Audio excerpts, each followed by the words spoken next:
ആഴ്ച30 എന്നുള്ള ഈ മെഡിസിന് ഹോംകോയിൽ നിന്നാണ് നമുക്ക് സപ്ലൈ ചെയ്യുന്നത്. ഗവൺമെൻറ് സപ്ലൈ ആണ്. ഈ മെഡിസിൻ ഉപയോഗിച്ചിട്ടാണ് നമ്മൾ കൊടുക്കുന്നത് എല്ലാവർക്കും. ഇത് നമ്പർ 40 ഗ്ലോബിൾസിലാണ്. ഇതിലേക്കാണ് മരുന്നുകൾ ഒഴിച്ചിട്ട് അത് നമ്മൾ സപ്ലൈ ചെയ്യുന്നത്. മിക്സ് ചെയ്തിട്ട് കുപ്പികളിലേക്ക് നിറച്ചിട്ട്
അനാറ്റമി ഡിപ്പാർട്ട്മെൻറ്റ് ഹെഡ് പ്രൊഫസറാണ്.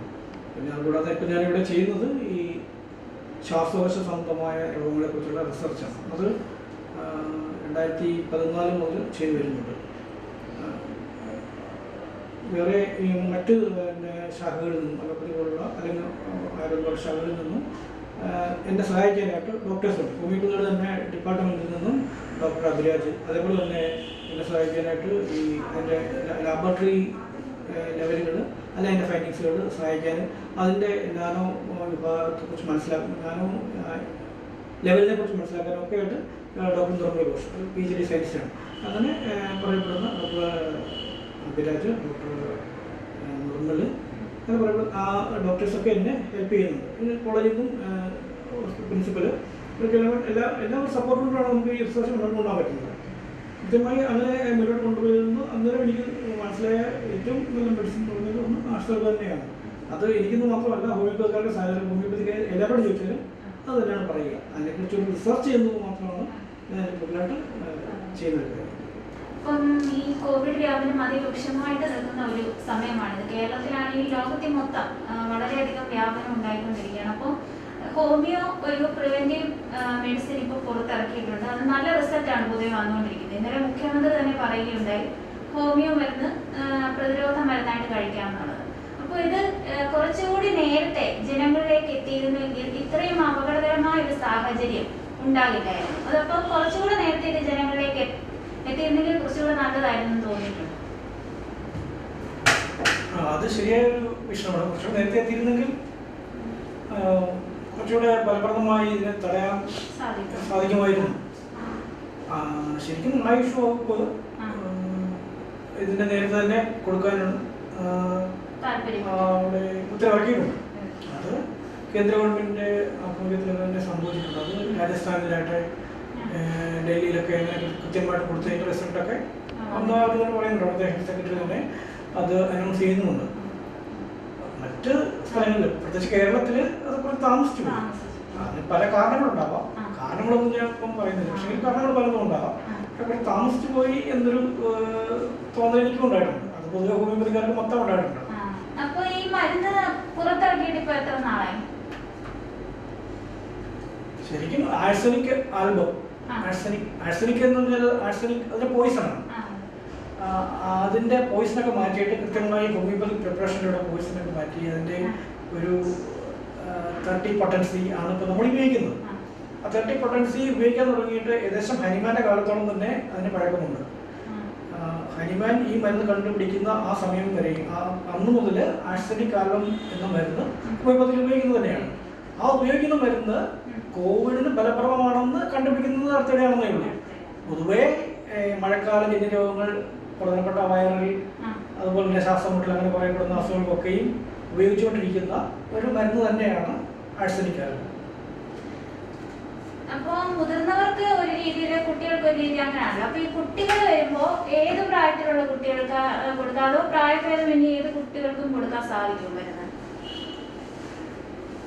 അത് പൊതുവേ ഇപ്പം ചൈൽഡ്ഹുഡ് എന്ന് പറയുന്നത് ഒരു അല്ല, കാരണം ഇപ്പോഴെന്ന് പറഞ്ഞു കഴിഞ്ഞാൽ ജനിക്കുന്ന കുഞ്ഞുങ്ങൾക്ക് പോലും കോവിഡ് പോസിറ്റീവ് ആയ കേസുകൾ പലതും ഉണ്ടായിട്ടുണ്ട്. അപ്പം ഇരിക്കുന്ന കുഞ്ഞുങ്ങൾക്ക് കൊടുക്കാം. ഇരിക്കുന്ന കുഞ്ഞുങ്ങൾക്ക് ഇപ്പം ഡോസ് വ്യത്യാസം ഉണ്ടാകുന്നത് മാത്രമേ ഉള്ളൂ. അഡൽറ്റിന് കൊടുക്കുന്നതിന്റെ ഒരു 4/1 മതി കുഞ്ഞുങ്ങൾക്ക്. അതേസമയം അഡൽറ്റിന് ആ ഡോസിൽ മിഡിൽ ഏജിന്, അതായത് ഏകദേശം 5 വയസ്സ് കഴിഞ്ഞാൽ വരുന്ന കുട്ടികൾക്കെല്ലാം ഏകദേശം അഡൽറ്റ് ഡോസ് തന്നെയാണ് നമ്മൾ പ്രിഫർ ചെയ്യുന്നത്. അതുകൊണ്ട് പ്രത്യേകിച്ച് ബുദ്ധിമുട്ടൊന്നും ഇതിനായിട്ട് കണ്ടിട്ടില്ല. ആ അഡൽറ്റ് ഡോസ് തന്നെയാണ് കൊടുക്കുന്നത്. പക്ഷേ അതിന് താഴെയുള്ളവർക്ക് ചെറിയ ഡോസ്, അതിൻ്റെ പകുതിയായിട്ട്, 4/1 3/1 അങ്ങനെയൊക്കെ നമ്മൾ അത് ഡോക്ടറെ ആളെ കണ്ട് കൃത്യമായിട്ട് പ്രിസ്ക്രൈബ് ചെയ്യുന്നതനുസരിച്ച് കൊടുക്കാറുണ്ട്. അപ്പോൾ ഇപ്പോൾ മൊത്തം എത്ര ആളുകൾ വന്ന് ഈ മരുന്ന് വാങ്ങിച്ചിട്ടുണ്ട്? ഏകദേശം ഒരു കണക്ക്. അത് ഡോക്ടർ ഷീല, എക്സ്പീരിയൻ ഡിപ്പാർട്ട്മെന്റ്, ഹെഡ് ഓഫ് ഡിപ്പാർട്ട്മെന്റ് പറഞ്ഞതനുസരിച്ച് ഏകദേശം 6,70,70,000 മുകളിൽ ആൾക്കാർ വാങ്ങിച്ചിട്ടുണ്ടെന്നാണ് എൻ്റെ അറിവ്. അപ്പോൾ ഇപ്പോൾ ഇന്നലെ തന്നെ പറയുന്നുണ്ട്. അപ്പം പഴയ ആ രീതിയെ വെച്ച് നോക്കുമ്പോൾ ഇപ്പോൾ ആളുകൾ കൂടുതലായിട്ട് മരുന്നിന് ആവശ്യക്കാർ കൂടുന്നുണ്ടോ ഇപ്പോൾ ഈ ഒരു കുറച്ച് ദിവസങ്ങൾക്കുള്ളിൽ? തീർച്ചയായിട്ടും സർക്കാർ പ്രൊമോട്ട് ചെയ്യുമ്പോൾ അങ്ങനെ ആയിരിക്കും. സർക്കാർ പ്രൊമോട്ട് ചെയ്തു. അത് പ്രതിരോധമായി ഉപയോഗിക്കാമെന്ന് ബഹുമാനപ്പെട്ട മുഖ്യമന്ത്രിയും ബഹുമാനപ്പെട്ട ആരോഗ്യ മുഖ്യമന്ത്രിയും പറഞ്ഞതനുസരിച്ച് തീർച്ചയായിട്ടും അത് എല്ലാ വിഭാഗത്തിൽ നിന്നും, ഓഫീസുകളിൽ നിന്നും, റെസിഡൻസ് അസോസിയേഷൻസ് വഴി എല്ലാ വിഭാഗങ്ങളും ഈ മരുന്ന് പ്രതിരോധ മരുന്നായിട്ട് ഉപയോഗിക്കുന്നുണ്ട്. ഈ ഒരു പ്രതിരോധ മരുന്ന് ഇറങ്ങിയതിനു ശേഷം ജനങ്ങൾക്ക് വളരെയധികം സംശയങ്ങളുണ്ട്. ഇതിന്റെ ഉപയോഗ രീതിയെ കുറിച്ചാണെങ്കിലും അല്ലെങ്കിൽ അങ്ങനെ പല സംശയങ്ങളും ജനങ്ങൾക്കിടയിലുണ്ട്. അപ്പോൾ ഇപ്പം ഇതിനു മുമ്പ് തന്നെ പല രോഗങ്ങൾക്കും മരുന്ന് കഴിക്കുന്ന ആൾക്കാരുണ്ടായിരുന്നു. വേറെ മരുന്ന് അലോപ്പതിയോ ആയുർവേദം അങ്ങനെ എന്തെങ്കിലുമൊക്കെ കഴിക്കുന്ന ആൾക്കാരുണ്ടായിരുന്നു. അപ്പൊ അങ്ങനെയുള്ള ആൾക്കാർ ഈ മരുന്ന് കഴിച്ച എന്തെങ്കിലും പ്രശ്നമുണ്ടോ? സാധാരണയായിട്ട് ജനങ്ങൾക്ക് ഉണ്ടാകുന്ന സംശയം തന്നെയാണ്.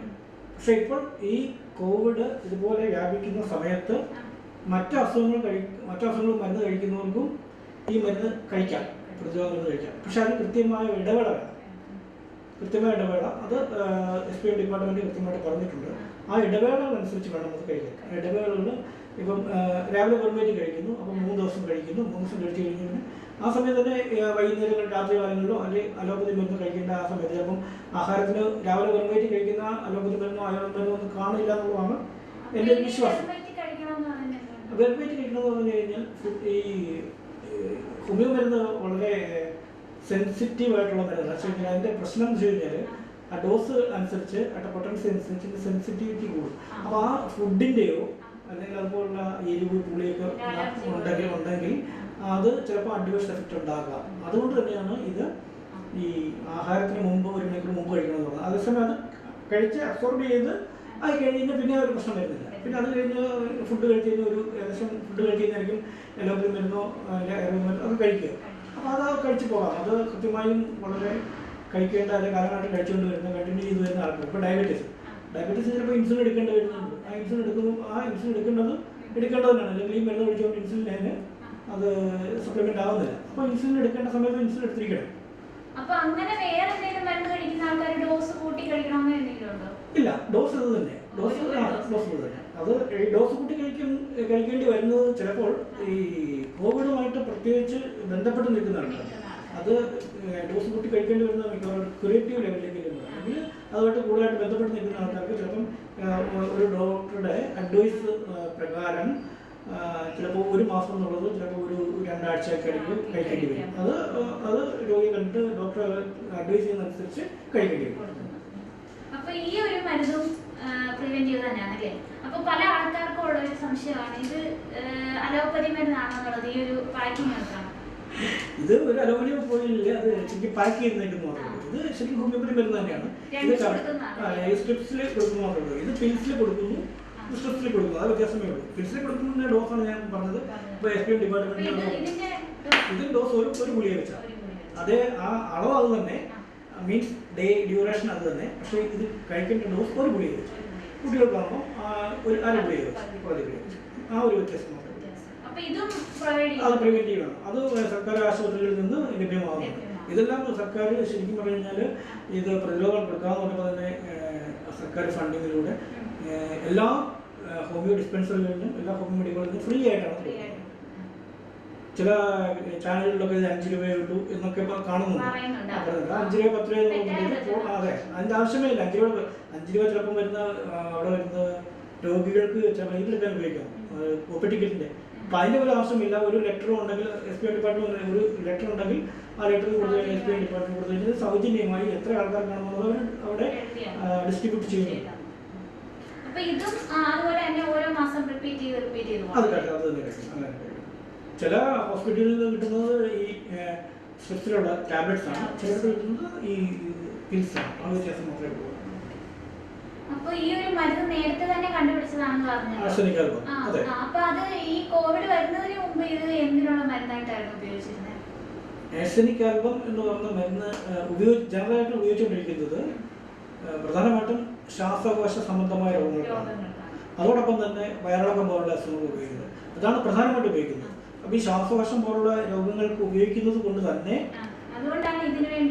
അതെ, അത് ആ ഒരു ലെവൽ ഉപയോഗിക്കുന്നതുകൊണ്ട് തന്നെ ഇതൊരു ഇമ്മ്യൂണോ ബൂസ്റ്ററായിട്ട് ഉപയോഗിക്കാൻ പറ്റുമെന്ന് കോവിഡിൻ്റെ ക്ലിനിക്കൽ ട്രയൽ വഴി, അതായത് കുറേ രോഗികൾക്ക് ഇത് കൊടുത്ത് അതിന് സിംറ്റം വെച്ച് നോക്കിയപ്പോൾ സിംറ്റം സിവിയറായിട്ട് നോക്കിയപ്പോൾ ഇതാണ് വരുന്നതെന്ന് കണ്ടു. അത് കുറേ പേർക്ക് കൊടുത്തു. അങ്ങനെ ക്ലിനിക്കലി എവിഡൻ്റ് ആയതുകൊണ്ട് മാത്രമാണ് ഇത് ഇമ്മ്യൂണോ ബൂസ്റ്ററായിട്ട് കൊടുക്കുന്നത്. ഇമ്മ്യൂണോ ബൂസ്റ്റർ ആണെന്നുള്ളതിൻ്റെ ബ്ലഡ് ടെസ്റ്റും കാര്യങ്ങളൊക്കെ ചെയ്ത ലാബുകളിൽ ഡൽഹിയിലൊക്കെ ചെയ്തതായിട്ട് റിപ്പോർട്ടുണ്ട്. ആർസെനിക് ആൽബം എന്ന് പറഞ്ഞ മരുന്ന് നേരത്തെ ഉപയോഗിച്ചുകൊണ്ടിരുന്നത് ഞാൻ പറഞ്ഞല്ലോ, അത് ഈ ശ്വാസകോശ സംബന്ധമായ രോഗങ്ങളാണ്. ശ്വാസകോശ സംബന്ധമായ രോഗങ്ങൾ ഇത് ഉപയോഗിക്കുന്നത് കൊണ്ട് തന്നെ നേരത്തെ മതി. ഇപ്പം ഞാൻ പേഴ്സണലി ശ്വാസകോശ സംബന്ധമായ രോഗങ്ങളെക്കുറിച്ച് റിസർച്ച് ചെയ്യുന്ന ആളാണ്. അപ്പോൾ എനിക്ക് ഏറ്റവും കൂടുതൽ എഫക്റ്റീവായിട്ട് തോന്നിയ മെഡിസിൻ ആർസെനിക് ആൽബം തന്നെയാണ്. അതിന് ഹയർ പൊട്ടൻസീസ്. അപ്പം ഈ ലോവർ പൊട്ടൻസീസ്, അതായത് 30 പോലുള്ള, ഞാൻ ആർസെനിക് ആൽബം ഉപയോഗിക്കുന്ന കണ്ടം അങ്ങനെ 200 കണ്ടമുള്ള ഹയർ പൊട്ടൻസിയാണ്. അപ്പോൾ 30 ഉപയോഗിക്കുന്നത് തന്നെ ഇങ്ങനെ ഈ ശ്വാസകോശ സംബന്ധമായ രോഗങ്ങൾക്ക് ഇത് ഉപയോഗിക്കാം. അതുവഴി ഈ അതിൻ്റെ ശ്വാസകോശ സംബന്ധമായ രോഗങ്ങളെ തടയാനുള്ള പവർ ഉണ്ടെന്ന് നേരത്തെ മനസ്സിലാക്കിയിട്ടുണ്ട്. അപ്പോൾ ഇപ്പോൾ ഈ ശ്വാസകോശത്തെയാണ് ഇത് ഏറ്റവും കൂടുതൽ ബാധിക്കുന്നത്, അല്ലെങ്കിൽ ഈ ബ്ലഡ് ഡയറിയയാണ് ഏറ്റവും കൂടുതൽ ബാധിക്കുന്നത് എന്ന് മനസ്സിലാക്കി കഴിഞ്ഞപ്പോൾ അത് ഒരു രോഗി പുറപ്പെടുവിക്കുന്ന രോഗലക്ഷണങ്ങളുമായിട്ട് ഒത്തുപോകുന്നുണ്ട്. അങ്ങനെയാണ് നമ്മളൊരു മരുന്ന് ഈ ആഴ്സാൽബ് നമ്മൾ ഈ ട്രീറ്റ്മെൻറ്റിന് കൊള്ളാമെന്ന് കണ്ടുപിടിക്കുന്നത്. അതിന് ഹോമിയോപ്പതി പ്രകാരം പറയുന്നത് ജീനസ് എപ്പിഡമിക്കസ് എന്നാണ്. ആ ജീനസ് എപ്പിഡമിക്കസ് ആണ് ഇത് കണ്ടുപിടിക്കുന്നത്. അങ്ങനെയാണ് കേന്ദ്ര ആയുഷ് മന്ത്രാലയം ഈ ആർസെനിക് ആൽബം തെറാപ്പി ട്രീറ്റ്മെൻറ്റിന് കൊള്ളാം എന്ന് കണ്ടുപിടിക്കുന്നത്.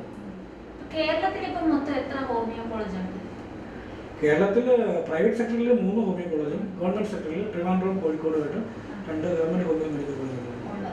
അപ്പം ഈ തിരുവനന്തപുരത്ത് മാത്രമാണ് ഇപ്പൊ ഈ ഹോമിയോ മരുന്ന് ഇതിനുള്ള പ്രിവെന്റീവ് മെഡിസിൻ ഇവിടെ നിന്നാണോ പ്രൊവൈഡ് ചെയ്യുന്നത്, മറ്റു സ്ഥലങ്ങളിലേക്ക്?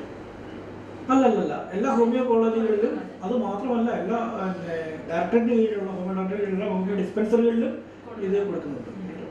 Doctor Pathanamthitta doctor chief medical officer doctor Biju പത്തനംതിട്ടയിൽ കൊടുത്ത കാര്യങ്ങൾ കുറേ എവിഡൻ്റ് ആയിട്ട് അവിടുത്തെ പത്രങ്ങളിലൊക്കെ വന്നതാണ്. അപ്പോൾ അത് തന്നെയാണ്. അപ്പൊ ഇപ്പൊ കേരളത്തിൽ ഇങ്ങനെ ഗവൺമെന്റിന്റെ ഭാഗത്തു നിന്ന് തന്നെ പറയുകയുണ്ടായി, ഈ ഹോമിയോ പ്രതിരോധ മരുന്ന് കൊടുത്തു കഴിഞ്ഞാൽ അത് പ്രിവെന്റീവായിട്ട് ഉപയോഗിക്കാമെന്ന് പറഞ്ഞു. അപ്പൊ ഈ കേരളത്തിലല്ലാതെ ഇന്ത്യയിലെ വേറെ ഏതെങ്കിലും സംസ്ഥാനത്ത് ഇതുപോലെ പ്രൊവൈഡ് ചെയ്യുന്നുണ്ടോ ഹോമിയോ മരുന്ന്, ഈ കോവിഡിന്റെ പ്രതിരോധ മരുന്നായിട്ട്? തീർച്ചയായിട്ടും ഉണ്ട്.